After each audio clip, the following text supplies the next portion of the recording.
கர்த்தருடைய பரிசுத்த நாமத்துக்கு மகிமை உண்டாவதாக. இன்றைக்கி கூட லேவியராகமம் 16ஆம் அதிகாரத்தை பார்க்க போகிறோம். இந்த அதிகாரத்தில் கூட என்ன சொல்லியிருக்காங்க அப்படின்னா, ஆரோனுடைய குமாரர் இறந்து போயிட்டாங்க இல்லையா கர்த்தருடைய சந்நிதியில். அதனால் கர்த்தர் மோசையை பார்த்து சொல்கிறாங்க, நான் கிருபாசனத்தில் ஒரு மேகத்து மேலே என்ன பண்ணுவேன் இருப்பேன். ஆனால் உன்னுடைய சகோதரனாகிய ஆரோன் என்ன பண்ணக்கூடாது, சாகக்கூடாது. அதனால் அவன் அந்த பரிசுத்த வேலையில் அந்த கிருபாசனத்தோட மூடிக்கு முன்பாக எப்போவுமே வர வேண்டான்னு சொல்லு அப்படின்னு சொல்லிட்டு, அதுவும் இல்லாமல் அவன் பரிசுத்த ஸ்தலத்துக்குள்ளே வரான் அப்படின்னா எப்படியெல்லாம் அவன் வரணும் அப்படின்னு சொல்லிட்டு அவனுடைய உடை, அவனுடைய அவன் ஒரு பலி செலுத்தணும், அந்த பலியின் விதம், அதை எல்லாத்தையுமே என்ன பண்ணுறாங்கன்னா ஏசப்பா சொல்கிறாங்க. அது மட்டும் இல்லாமல் அவன் கர்த்தருடைய சந்நிதியில் அந்த பலிபீடத்தில் மேலே இருக்கிறதுல நெருப்பு தலைந்தால் தூப கலசத்தை நிரப்பி அதில் பொடியாக்கப்பட்ட சுகந்த தூப வர்க்கத்தை போடும்போது அதில் இருந்து எழும்புகிற புகை அந்த மேகத்துக்கும் இவனுக்கும் நடுவில் என்ன ஆகும் அப்படின்னு சொல்லி பார்த்தோன்னா ஒரு மறைவை உண்டாகும் இல்லையா அப்படின்னு சொல்கிறாங்க ஏசப்பா. அப்போ நான் அவனை காண முடியாது அப்படிங்கிற மாதிரி சொல்கிறாங்க.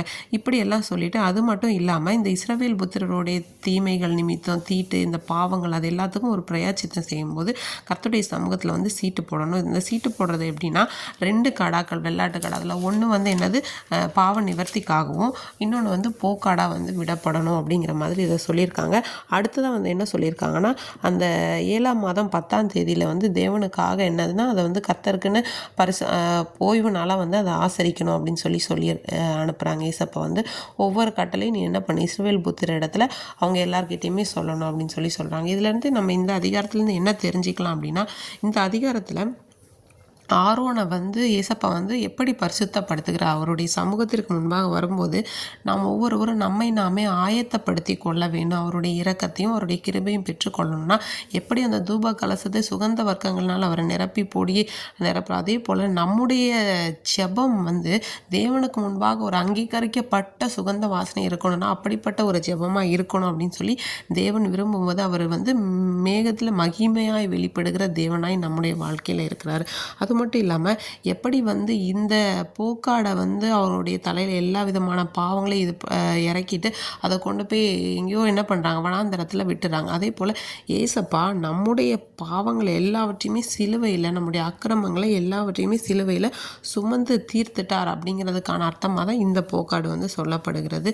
எப்படி இந்த ஆரோன் போய் இஸ்ரவேல் புத்திரர்களுக்காக ஒரு ஆசாரியனை நின்று பரிந்துரை செய்கிறாரோ அதே போல் பிதாவின் வலது பரிசத்திலும் தேவனாகிய கர்த்தர் நாம ஒவ்வொரு நாளும் நம்ம என்ன வேண்டிக்கணும், நமக்கு என்ன தேவை அப்படிங்கிறத நம்ம கேட்கறதுக்கு முன்னாடி நமக்காக எப்போ ஒரு பெருமூச்சோடு தேவன் நமக்காக வேண்டுதல் செய்கிறார் அப்படிங்கிறது தான் இதில் சொல்லப்பட்டிருக்கு.